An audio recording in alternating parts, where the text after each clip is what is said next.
Edition. Good morning and welcome to another edition of the Kitchings Table. I'm your host, W. Earl Kitching. Joining me again this morning is my co-host, Ms. Ronleen Kennedy. Good morning, Ronleen.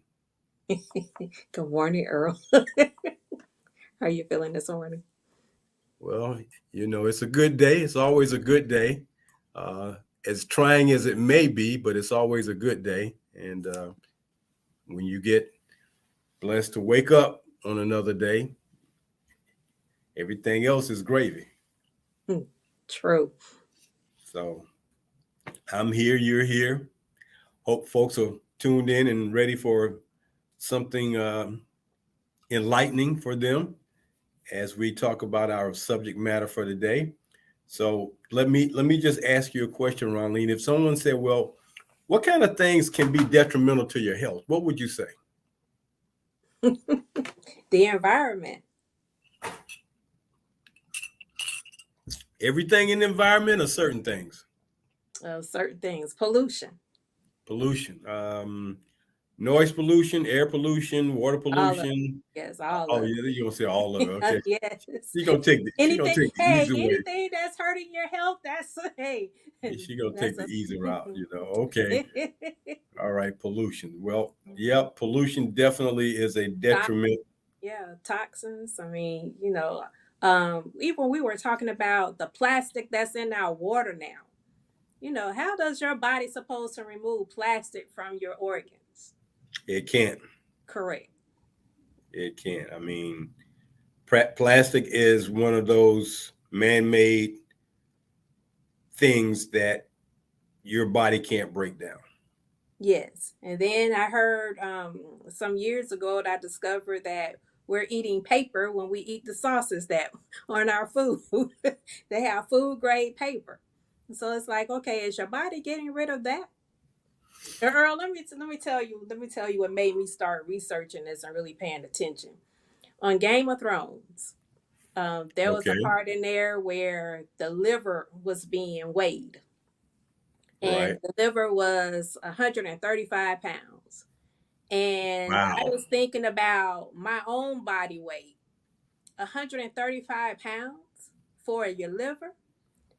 So I was like, okay, what's going on? And so when I started researching of, how our body is processing the things that we eat, it just made me sick just to even think about it. And then, it wasn't long after that I discovered that we're eating paper every day.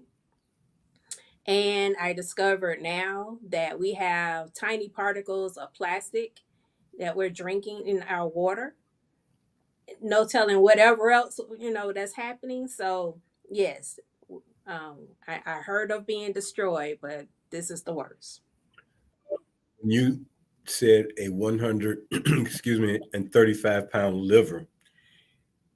It made me think about the movie 6 Pounds, Mm, Will Smith,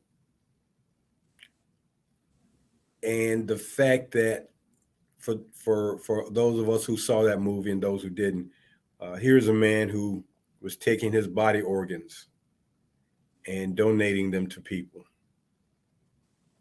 And 135-pound liver sounds like the liver of something like an elephant or a whale, something that's very large. Man, a human being with a 135-pound liver, something they're very sick. mm-hmm. And then uh, something else we may not know about a liver or the liver is that the liver helps to break down certain chemicals, but when it cannot break down these chemicals, uh, ammonia buildup happens in our body. And when that ammonia buildup gets to the point where the liver can't handle, you know, either discarding it or breaking it down, the body starts to shut down. And I had a very good friend of mine who was, virtually on the death doorstep. And when the doctors shared with me that he had an excess amount of ammonia ammonia. And when Mm. you think about ammonia, you open that cap on an ammonia bottle and you get that strong smell. You think about that as a chemical in your body, and you're like, that's very difficult to deal with. So when that buildup happens, your body starts to shut down. So yeah, when we talk about the things that are detrimental to your health, uh, yeah, pollution, air, water, noise, whatever that pollution is a toxin.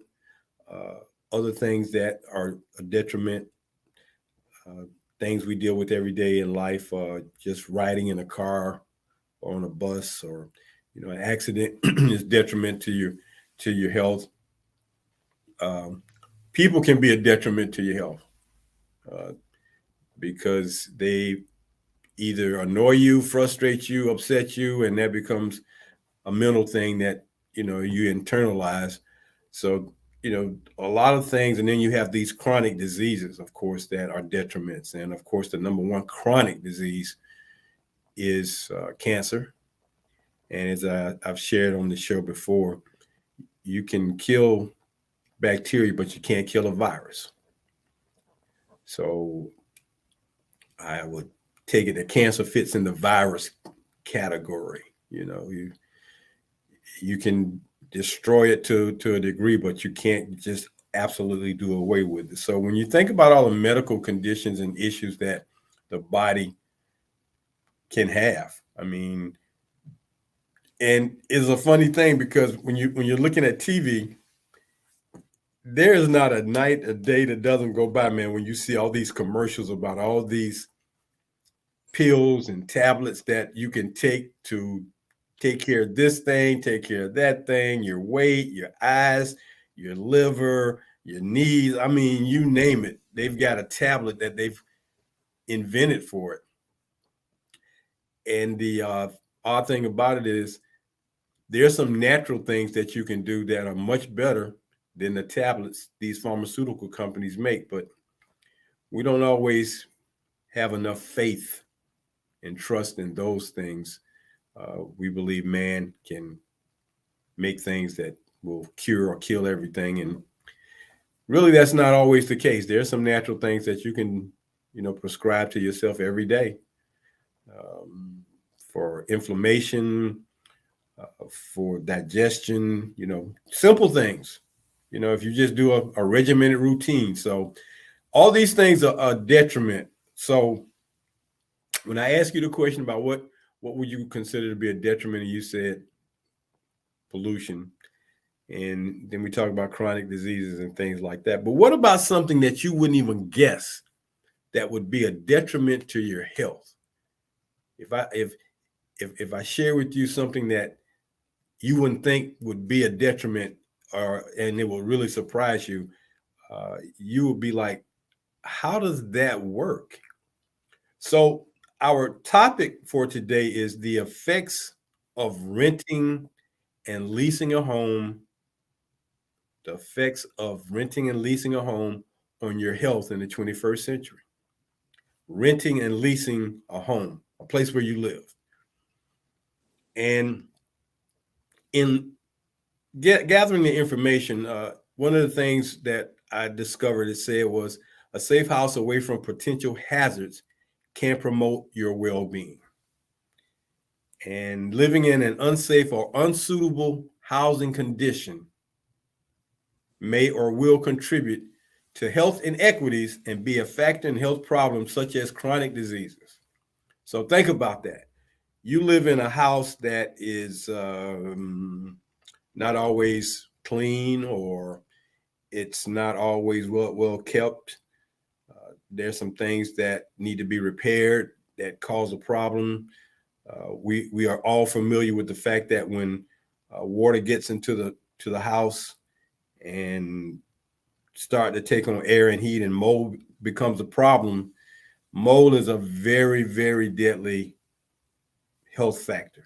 And that's something that I don't wish on anybody, because when you inhale mold, it's definitely going to break down your body parts. So that's where we're going with this conversation today, is that the effects of renting and leasing homes that are unsafe or unsuitable have a dramatic impact on your health. What do you think about that? I definitely agree with you when being in the housing market and looking at some of the homes,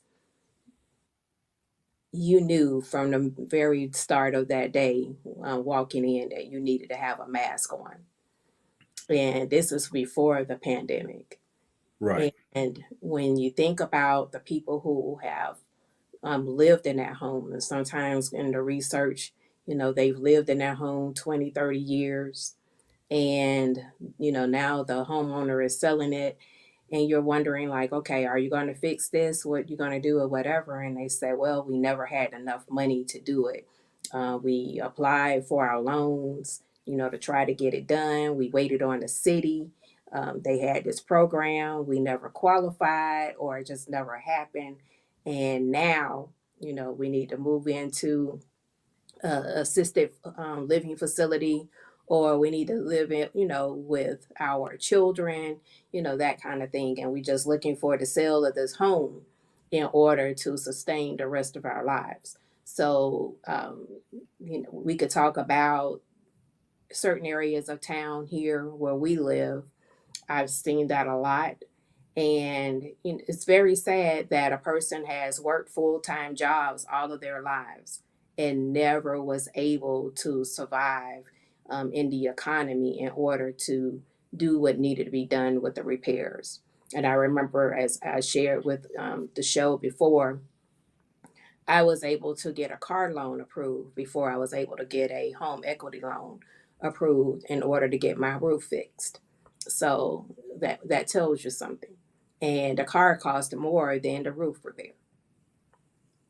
Or so you thought, Yes.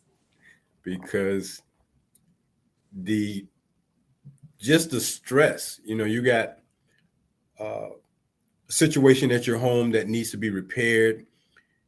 You can't quite cover it with your savings or your checking, whatever you cash flow you have, and you seek a loan, and they tell you don't qualify, and they flip around and say, "But you qualify for a car."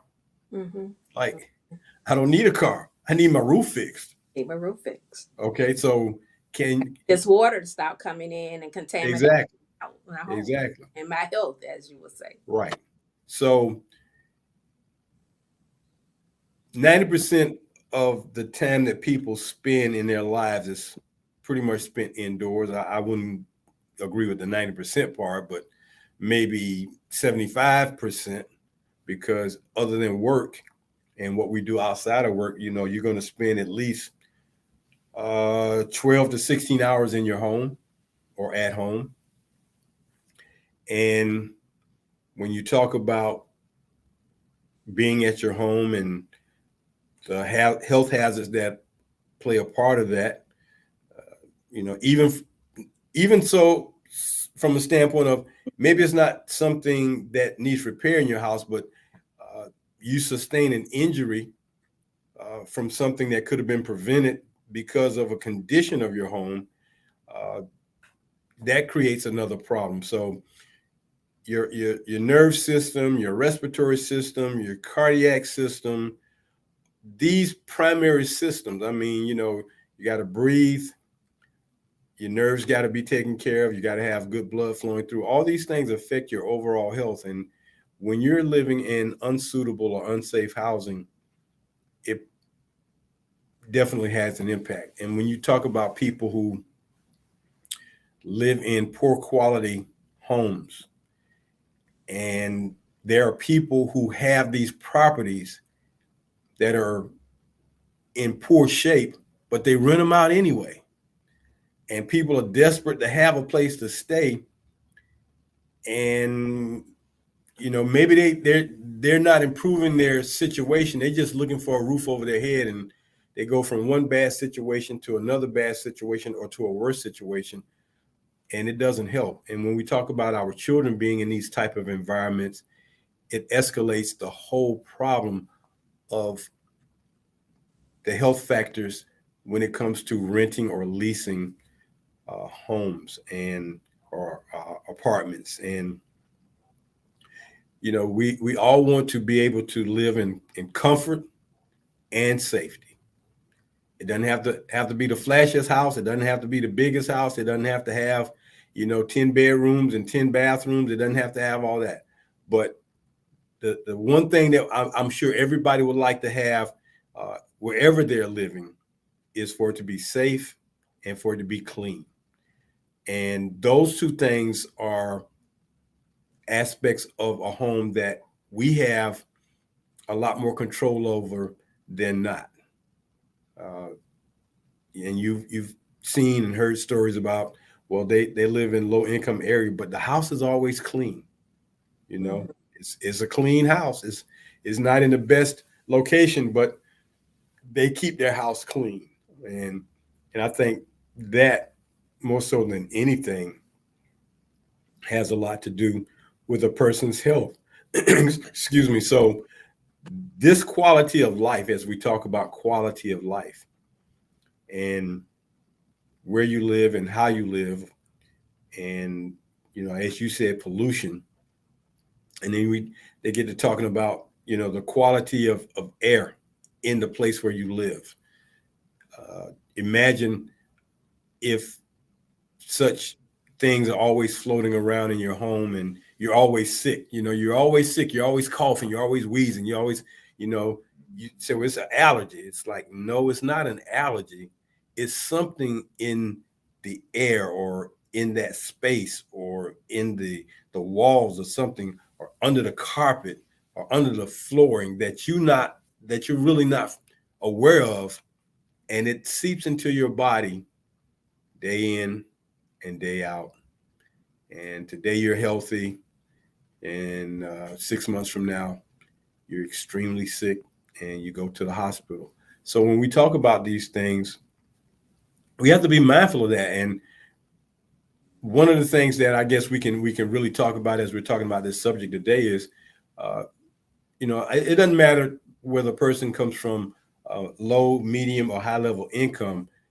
Again, we want to make sure that the quality of where they live is fine. So uh, heating, plumbing, air conditioning, uh, you know, which can be affected by carbon monoxide, lead. I mean, people paint and they paint with lead paint. Well, after a while, that can affect your health. So, depending on where you're trying to locate yourself, has a, an issue or can be an issue about what you're doing to make for a better life. And you know that's one thing. And then, like you spoke today about the fact of the things in our foods, plastic, as small as it might be, microscopic, or very small traces of plastic in the water. Who would ever think that we would have to be concerned about that? But here we are today, and you brought it out. There's plastic in the water. There's paper in sauces. I mean, uh, who's overseeing some of this stuff to make sure that people are safe? And I don't know. It's a topic for another day. You're right. That is a topic for another day, because the research is extensive, and it's hurting us each and every day. As you talked about cancer, I remembered when I was told not to drink the bottled water that I had in the car because it was too hot, that it could have been releasing chemicals that is harmful to your body, that has been linked to cancer. And so the main reason why we all started drinking bottled water to begin with was because of what was coming out of our tap water. So it's like, okay, you're cooking with the water.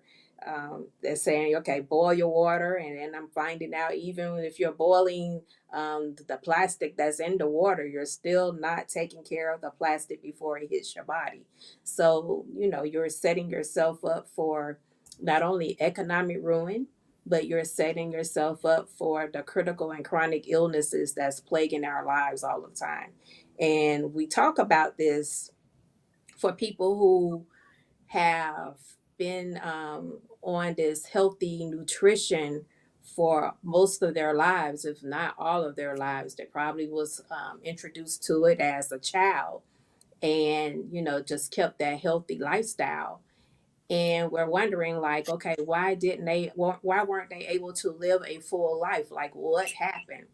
And when you think about all of these minute parts that we are consuming daily, it's like, okay, what are the protections for that, to be able to help you sustain life, to be able to live a full, productive life, and not only that, to be a contributor or productive in the things that is going on today, like in the workforce, the things that need change, within our political arena, those kind of things that we contribute to every day in some form.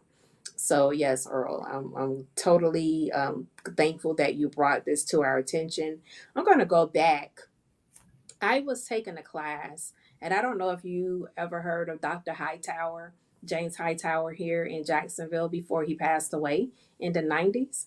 But he taught us about the Blodgett homes. And the Blodgett homes, he said, when you put too many people in a space, you are depleting the oxygen that's in the air, because all of Mm. you are you're breathing, and Hmm. monoxide that is filtering into, from your bodies into the air.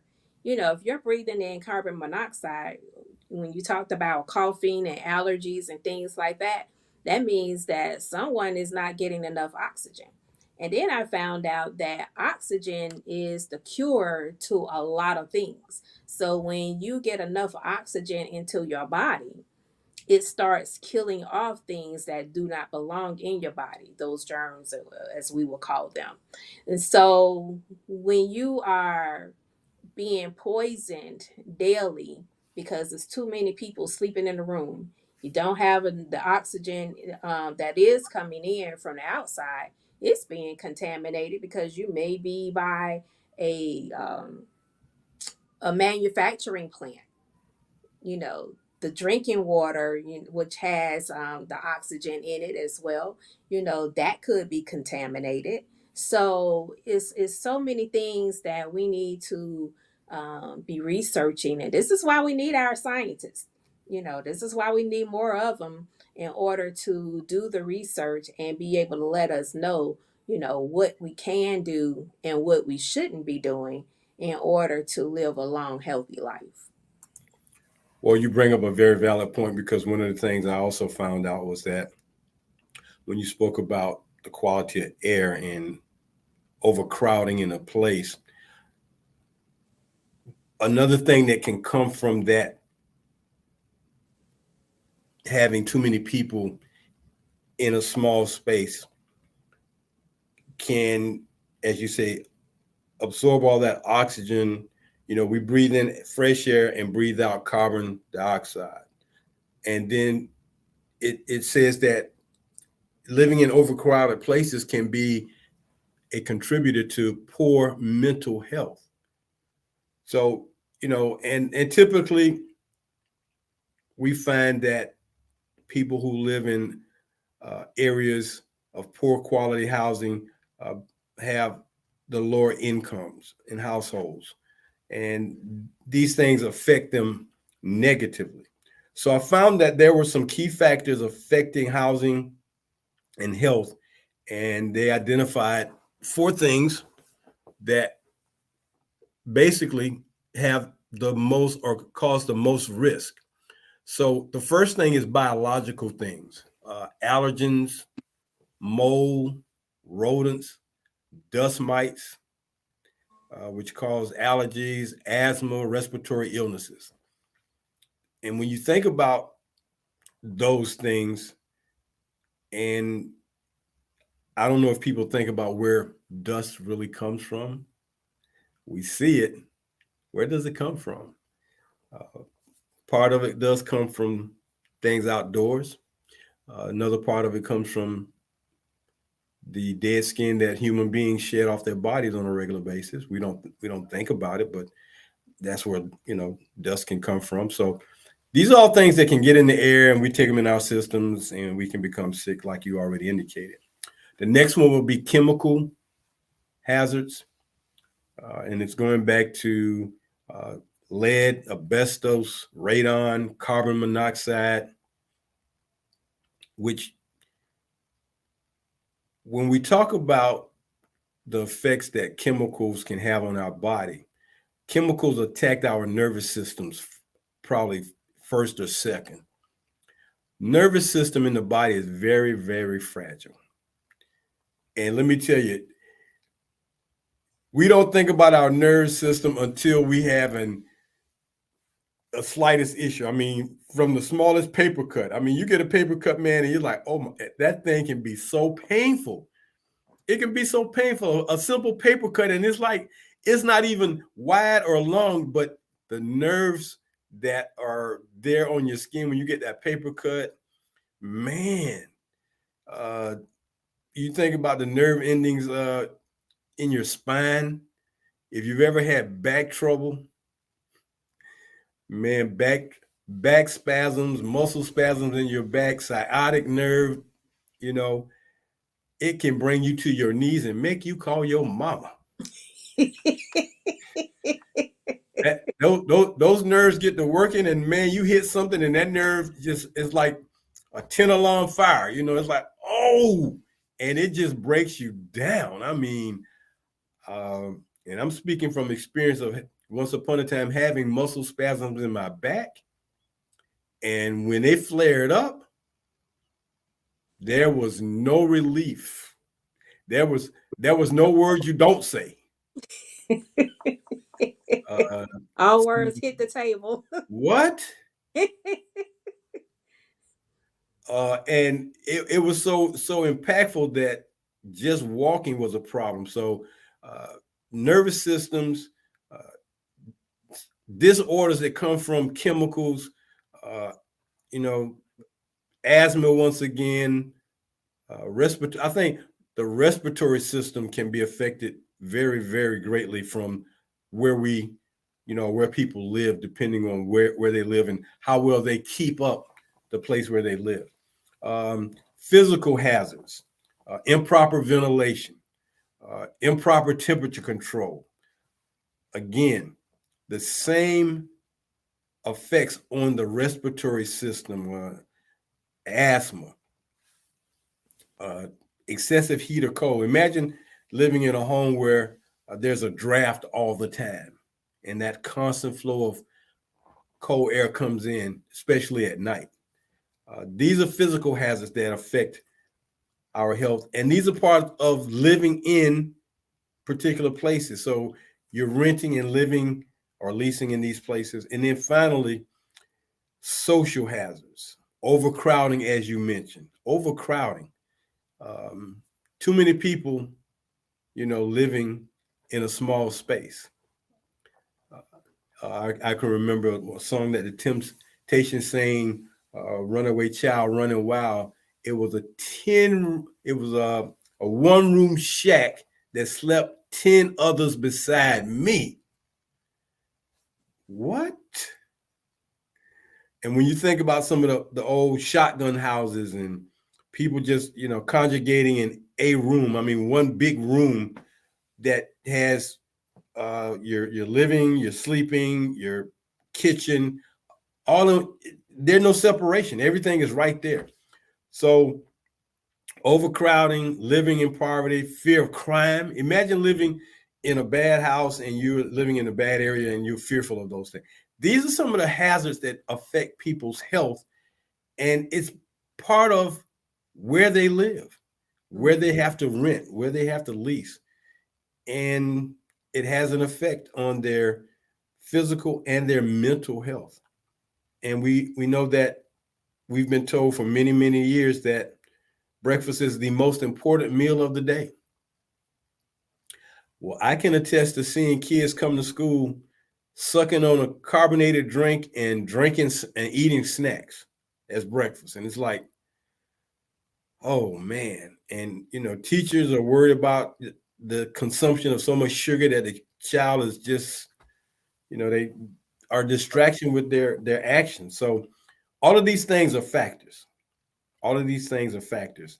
So as I'm reading an article that was written by Adriana Rodriguez for the USA Today, that was published in a peer-reviewed journal for social science and medicine, found that evictions and even the threat of being evicted were linked to high mortality rates. Evictions and the idea of being evicted. It's like I can't speak for everyone, but have you ever come home from work and your lights are off? It's worst feeling. And because you forgot to drop off that payment that's already late, and you forgot to do that, you come home and your lights are off, or your water is off, or your phone is off, or you got a notice on your door that, hey, if you don't get this rent in tomorrow, you're going to be out of here. Mm-hmm. These things take a toll on the mental and physical because you worry both mentally and physically. So Nick Gretz, a postdoctoral research associate at Princeton University, had this comment and said that rising rents and evictions have been a huge impact on mortality rates for American renters. And we know that some people don't deal with changes in their lifestyles very well, especially when that income goes from a high level and it drops significantly. I don't think people of color have dealt with the amount of suicide from that perspective. Maybe from some other things, but we can adapt or make way. But you've heard stories about people, their salary income dropped $10,000. They're making 200,000 and it dropped 10, and they're out of their mind. They don't know what they're going to do. Like so, but rising rents, and in this day and time, when we talk about rising rents, I mean, are you familiar? Well, you probably are. You're in the housing business. What some of these rents are going for in these apartments nowadays? I mean, Yes. it's who can afford it? Yes, that's another conversation for a different day. Um, Okay. but go ahead and do the station identification. Yeah, you see how she just eased into that little segue? That's a conversation for another day. Do the commercial. Hey, this is the Kitchings Table every Tuesday morning at 10 a.m. right here. We bring you topics of interest, news, some fun things. We don't hold back on anywhere we want to take the conversation. I think that's what makes this so much fun. So on Tuesday mornings, if you need something to do while you're having your breakfast, if you're starting breakfast at 10 or you're having your coffee at 10, hey, tune in to us, grab us, catch us right here at 10 a.m. on Tuesday mornings for the Kitchen Table. Myself and my co-host, Ronleen Kennedy, are always here to provide you with some humor, some laughter, some interest, some knowledge, some wisdom, the whole gamut, the whole thing. So today we're talking about how renting and leasing homes has an effect on individuals' health. And those things are important and critical because it does cause people to have things to affect them mentally. Uh, Depression can be something that happens from trying to come up with the rent. You don't, you're working 2, 3 jobs to try to make the rent happen, let alone the utilities and other things. So in today's time, it seems to be even more detrimental because the rent pricing is just very I don't even know what to call it, Ronleen. It's just out of control. It seems like you're telling people it costs you $1,200 to rent a house, a 3-bedroom 1-bath house.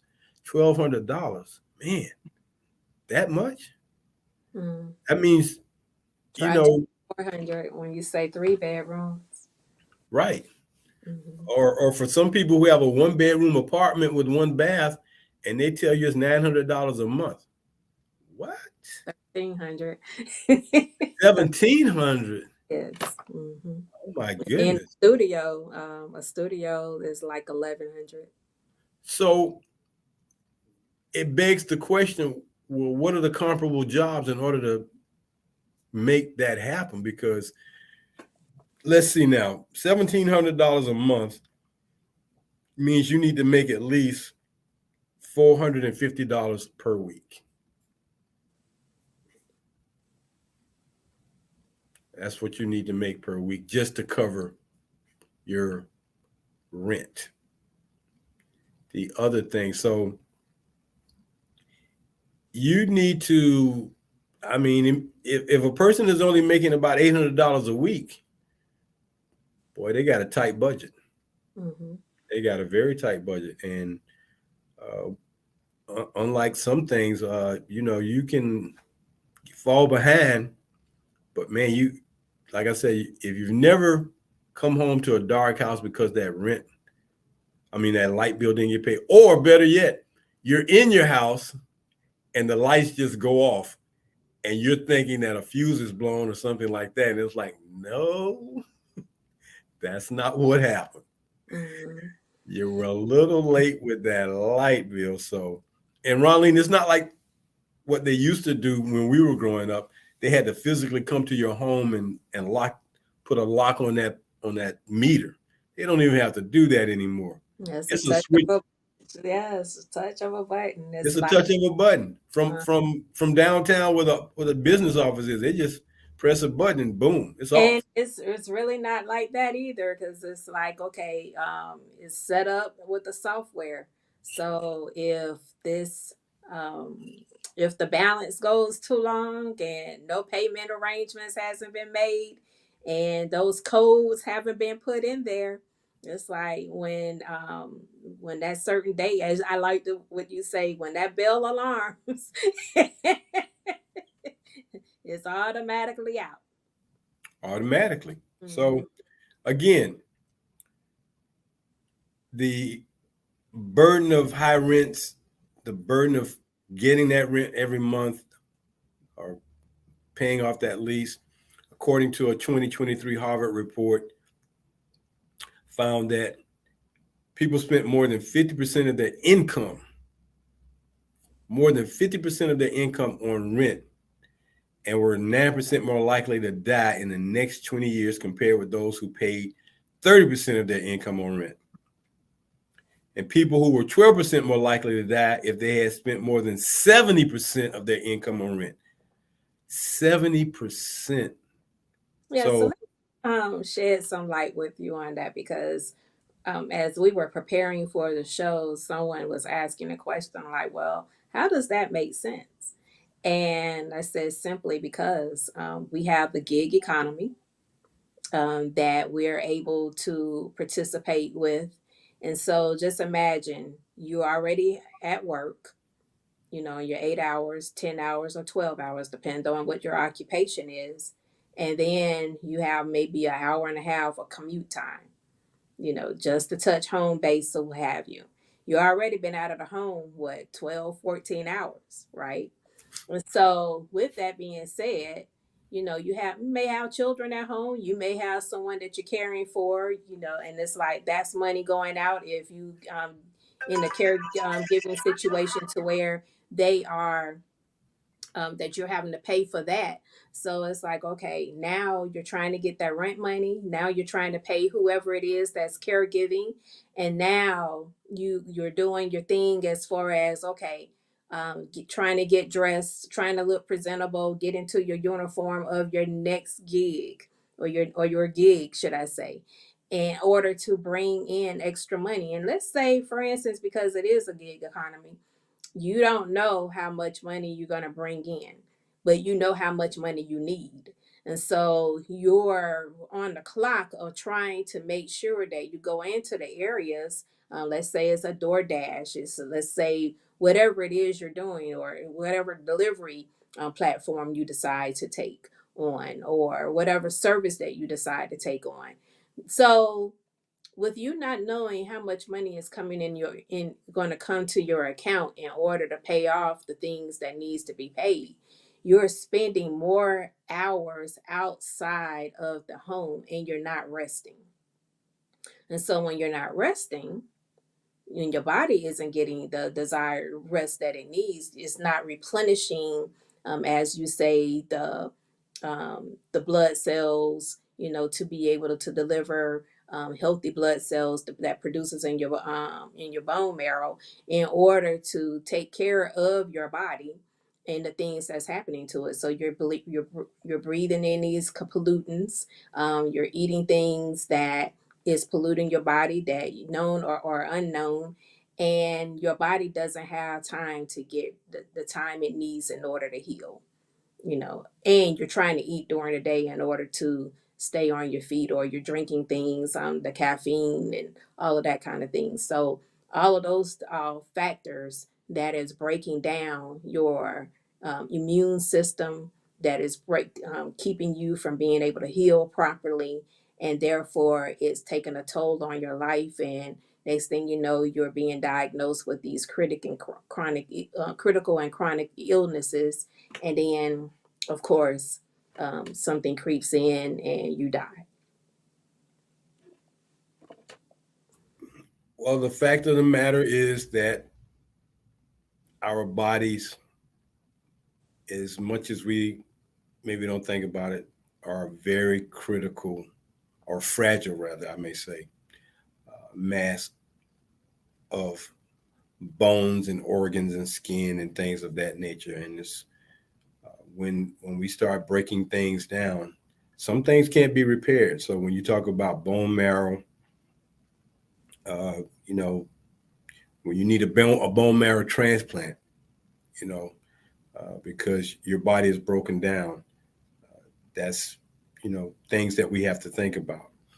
I'm reading here from American Psychological Association comments that it says stress causes the body to release the hormone cortisol, and this affects all bodily systems. Hmm. Stress, and folks get stressed out when they can't meet the basic obligations so that they can live. And you said a very strong word there when you said chronic. Chronic, and I'm not talking about that chronic that that you can put a match to either. I ain't talking about that chronic. Hmm. I'm talking about the chronic effects that can happen when certain things don't go right or go wrong. And when we have chronic illnesses or chronic diseases in our body, it's just hard to overcome. So when we talk about the fact that, you know, people who live in these bad situations of housing, low income housings, poor environments of housing, you know, you spoke about the fact that pollution, air pollution, and not always air pollution from outside. It's just air pollution on the inside. You know, things have smells. I mean, if you smell garbage in your house, take it out. Don't just let it sit there, because again, when food is deteriorating or breaking down and it becomes something that gets in the air. Yes, it's ended up in your body, and that was the other thing.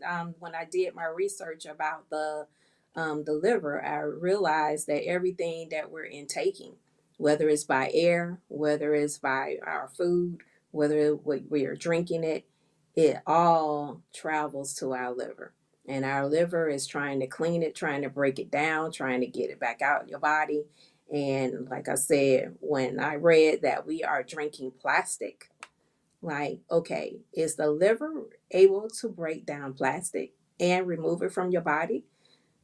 So, and then when you talked about ammonia, I remember we did a segment, Earl, when you said ammonia was number one, the deadliest thing that we could deal with.